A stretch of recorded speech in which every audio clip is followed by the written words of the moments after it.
everyone, welcome back to my channel. Welcome to Beauty in 4C family. My name is Caroline. If you're new to my channel, please go down below and hit the subscribe button and click the notification bell next to it.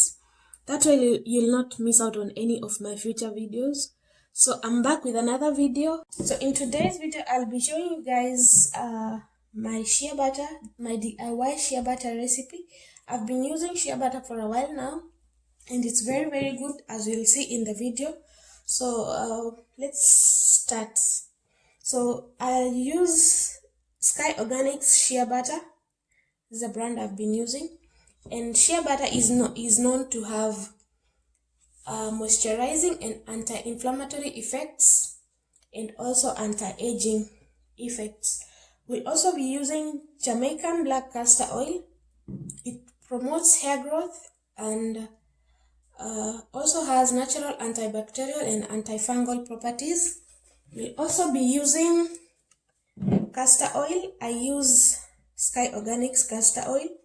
So castor oil has antibacterial, antifungal properties and is high in vitamin E, proteins and omega-6. It also has other beneficial fatty acids that aid in hair growth and can be used to seal moisture. So that's organic castor oil. I use Jamaican mango and lime Jamaican black castor oil. I didn't say that, sorry about that. Then we'll be using avocado oil. Avocado oil is known to be rich in oleic acid. It also has monounsaturated fats, so it's therefore able to penetrate the hair shaft and moisturize your hair rather than just sitting on top of it, and also strengthens the hair shaft and prevents breakage. It can be used in your DIY deep conditioners. I use that a lot. It's also rich in vitamin A, D, and E. It also has lecithin, which can, especially if you're using the cold pressed type. So we'll also be using grapeseed oil. I use Now Solutions, this is almond oil. We'll also be using it. So we'll be using almond oil. I use the Now Solutions almond oil. So almond oil is known to have omega-3 fatty acids, vitamin E, magnesium. It also nourishes and strengthens your hair. It treats hair loss and adds shine to your hair. We'll also be using grapeseed oil, as I had said earlier on. I use Now Solutions grapeseed oil. Grapeseed oil is a natural moisturizer, enhances hair growth, and combats dandruff. It's also a natural moisturizer. It aids in treating split ends, adds shine to your hair, and helps with dry scalp. We'll also be using vitamin E oil. It's a brand I use, Jason's vitamin E oil. Vitamin E oil has antioxidant properties, helps repair damaged hair, keeps follicles healthy, and promotes healthy hair. Acts as a deep moisturizer and promotes circulation, thus preventing hair breakage and brittle hair. We'll also be using tea tree oil. Tea tree oil has been known and is being used to treat itchy scalp. It has antifungal and anti-inflammatory properties, so it helps treat dandruff, itchiness, and hair loss. If it is used in its raw form without diluting, it can cause skin and scalp irritation, thus leading to hair loss. So you need to put a very small amount of tea tree oil in form of drops. So the other thing we'll be using is peppermint oil. Peppermint oil is known to have anti-inflammatory, antibacterial, and it also has a minty smell, and it brings a lot of a cool effect on your scalp, especially if you have very itchy scalp. So those are the things we'll be using. We'll also be using some mixing spoons or other cups, storage container, and we'll also be using this mixer to whip the mixture together. Yeah, I hope that makes sense. So we're going to start off. So put the shea butter into hot water, and I'll be letting it to melt. I'll be letting it to melt for about 15 minutes onwards. It should be ready, so keep watching. So guys, the shea butter is fully melted, as you can see. So we are going to mix everything into this bowl.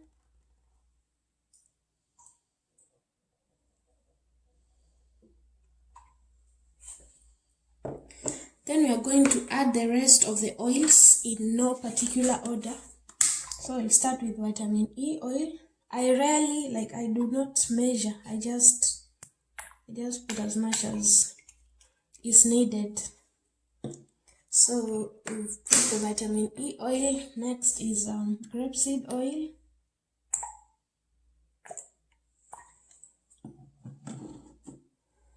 But approximately I'll be putting one cup of this.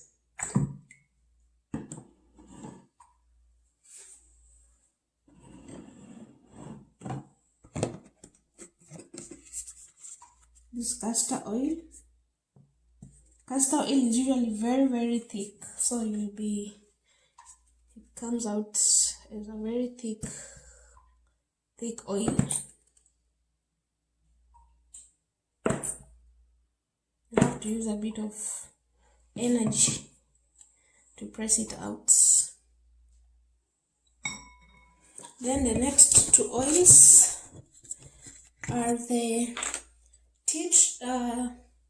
avocado oil and Jamaican black castor oil. So this avocado oil.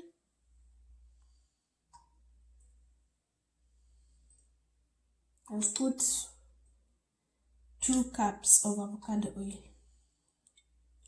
or 2 spoonfuls. Then this Jamaican black castor oil, I'll just put 1 of these.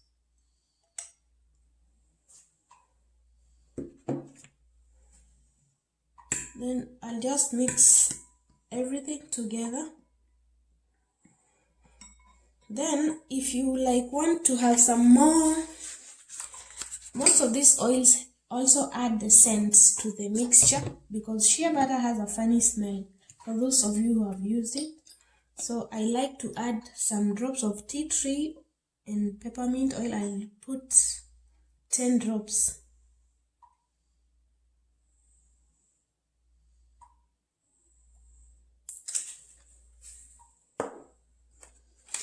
Then the last oil is peppermint oil, 10 drops each.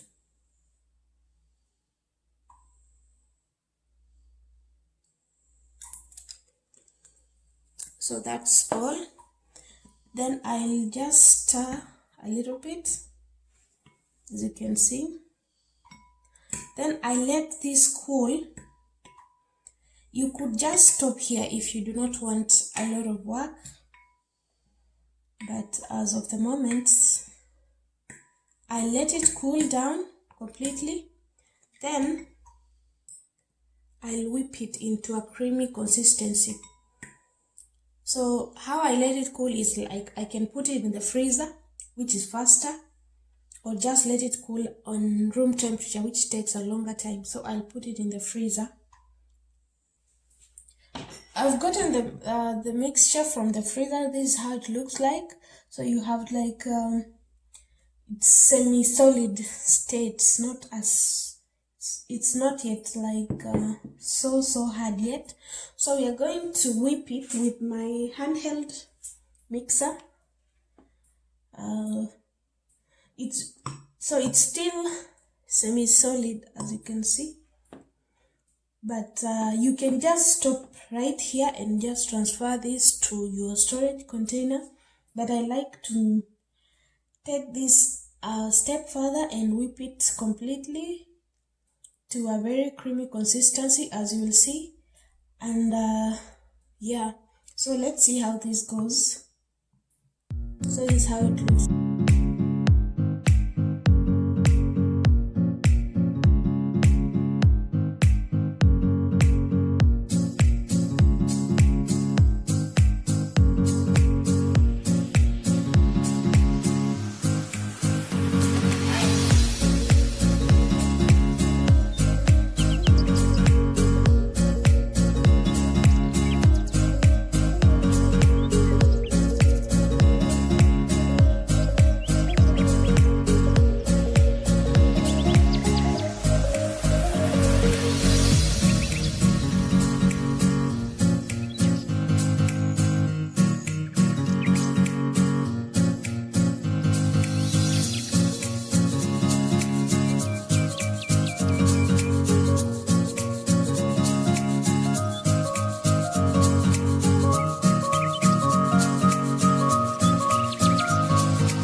how it looks like. Very, very creamy. So at this step, you can just transfer it to your storage container. I like to transfer it. I like to whip the mixture when it's still in the semi-solid state, so that it will be easier for me to transfer it to the container, as you'll see. So basically that's all about it. So I did record the time that I was scooping the shea butter from the shea butter container, but I've lost that footage, so you'll bear with me for that. So I'm going to transfer this to the storage container.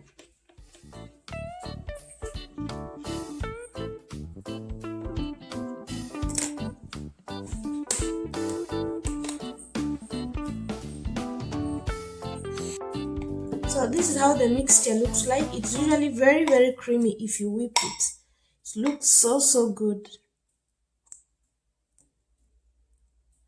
You can feel free to adjust any other ingredients you'd wish to have in your DIYs. So guys, that brings us to the end of the tutorial. This is my creamy DIY shea butter mix. It's not like any stylish thing that you like preparing, but you are free to move it from the mixing bowl to your storage container using other things. I don't have to do all that because I'm just using it here anyway. There are many other ways of moving it from the mixing bowl to your storage container in an less messy way. So this is my way of doing it. So having said that, I use this for my hair and it has really helped. I use this to seal moisture as the last step when moisturizing. I'll also share with you guys an eczema, a DIY eczema cream that I use. I guess I'll be sharing that video later on. So basically that's all for this video. I had recorded